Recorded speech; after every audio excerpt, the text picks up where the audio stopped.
চোখের পলকে আধা ঘন্টার উপরে পুরা বাদ ভাঙ্গা ক্লিয়ার হয়ে গেছে। বিষয়টা যেটা ছোট্ট ছিল আর আধা ঘন্টা পরে এটা বিশাল হয়ে গেছে। সেনাবাহিনীরা পরপর কয়েক গাড়ি আসছে, আসার পর ওরাও উদ্ধার করছে, আমরাও সাথে ছিলাম বা অন্যান্য গ্রুপ থেকে স্বেচ্ছাসেবক আসছিল। আমরা অলরেডি 40+ উদ্ধার করতে সক্ষম হয়েছি। খাবার সামগ্রী, শুকনা খাবার সামগ্রী নিয়ে আমরা আসছি। অলরেডি আমরা একটা স্পিড বোটে কাজ করতেছি, আর একটা স্পিড বোট এখন কাজ শুরু করবো। Redmi 13 স্টাইল বানাই দুনিয়া কাঁপায়। এখানে ছিলাম, সেনাবাহিনী আসছিল, অনেক লোক উদ্ধার করছে সেনাবাহিনীরা। তারপরে সন্ধ্যার পর তো আমরা অনেকেই ছিলাম, সেনাবাহিনীরা পরপর কয়েক গাড়ি আসছে, আসার পর ওরাও উদ্ধার করছে, আমরাও সাথে ছিলাম বা অন্যান্য গ্রুপ থেকে স্বেচ্ছাসেবক আসছিল। আসার পর সন্ধ্যা রাত্র প্রায় 11:30টার দিকে ওই যে আমাদের পাশে গ্রাম বুরবুরিয়া দিয়ে ভাঙা পড়ছে। পড়ার পর মানে যে যা পারছে শুধু স্বাস্থ্য বা সামরিক কিছু কাপড় চোপড় নিয়ে বাড়ি থেকে চলে আসছে। এমনি তার হাতে তেমন কিছু নিয়ে আসতে পারছে না। বাচ্চা কাচ্চা থাকলে বাচ্চা কাচ্চা বা অনেকের গরু আর ছাগল আছে, ওগুলো নিয়েই আমরা সবাই এনে চলে আসছি। বিষয়টা যেটা ছোট্ট ছিল আর আধা ঘন্টা পরে এটা বিশাল হয়ে গেছে। আজকে সকালে যখন আমরা 6টার দিকে গেলাম তখন এটা আরও বিশাল হয়ে গেল। তারপর যখন এখন আবার পরবর্তীতে গেলাম তখন আরও বিশাল, অনেক বড় বিশাল হয়ে গেল। যার কারণে আমাদের এদিকের যে বাড়ি ডুবে গেছে, আমাদের ঘর বাড়ি গরু ছাগল সব কিছু ডুবে গেছে। আমরা এখানে আইলে আশ্রয় নিয়েছি। নরসিংদী রায়পুরা থেকে রওনা দিচ্ছি। তো রওনা দেওয়ার ইতিমধ্যে আমরা জানতে পারছি যে ওই আপনার ফেনীতে অনেক স্পিড বোট বা বাংলাদেশ থেকে অনেক জায়গা থেকে ফেনীতে স্পিড বোট আসছে। তখন নতুন একটা স্পট হয়েছে কুমিল্লার এই বুড়িচং উপজেলার বুড়িমারি গ্রাম।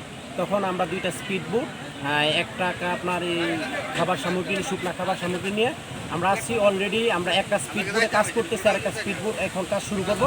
আমরা অলরেডি 40+ উদ্ধার করতে সক্ষম হয়েছি। দিনে 3টা বাজে সেনাবাহিনী এসেছিল ওই নন্দবাজার টার্মিনালে। তারপরে তারা স্পিড বোট কোনো কিছু নেয় আনে নাই ওই বাজারের ভিতরে মানুষকে উদ্ধার করার জন্য। ওরা নানান ধরনের মানুষ কথাবার্তা বলার পর তারা লাগিয়েছে। তারা কামার কারা যাওয়ানো অবস্থান করলে তারা মানুষে জায়গা দেয় না, কইছে আপনারা আমাদের প্রয়োজন নয়, আপনারা চলে যান একদম। পরে তারা ওই জায়গাতে একটা স্পিড বোট আইনা এলাকার সব দিয়ে নামাইয়া তারা আবার আইসে এদিকে আইসে সেরা তারা 4টা পর্যন্ত মনে হয় 30-35 জন মানুষ উদ্ধার করছে কইরা। তারা 3.5 ঘন্টা 2টা বোট নষ্ট তারা চরের ভিতরে। পরে তারা রাইতের 8টার দিকে 2টা বোট আনছে।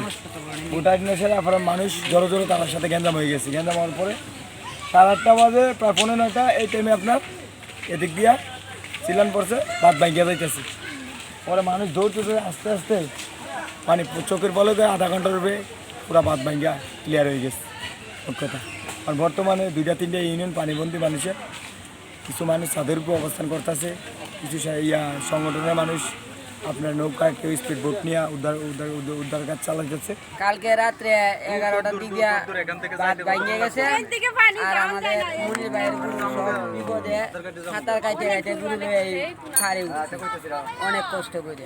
এদিক দিয়ে ভাঙা পড়বে, ওই দিক দিয়ে ভাঙা পড়বে, যখন বলা বলি মাইক দিয়ে বলা বলি সতর্কবার্তা বলতেছেন।